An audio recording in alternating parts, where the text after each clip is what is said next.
Hi guys, আসসালামু আলাইকুম। আমি আলমগীর হোসেন, সবসময় নতুন নতুন ভিডিও নিয়ে হাজির থাকি আপনাদের সাথে। আজকে গাইস আপনাদের সাথে শেয়ার করব আমাদের এখানে বুফে লাগানো হচ্ছে আজকে দুপুর লাঞ্চে। তো বুফে কী কী লাগানো হচ্ছে আপনাদের সাথে আমি শেয়ার করব। আমাদের এখানে লাগানো হচ্ছে শামি কাবাব, তারপরে পিস আছে, বিফ কারি আছে, বিফ পটেটো কারি। তো প্রিয় দর্শক, দেখতে পারতেছেন কেমন সবাই আসছে, দিচ্ছেন খাবারগুলো ঠিকঠাক আছে কিনা আছে।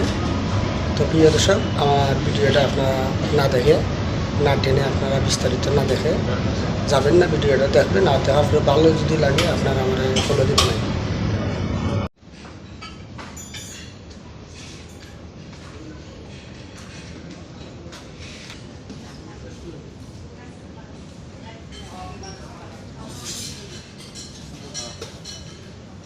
গাইস আমাদের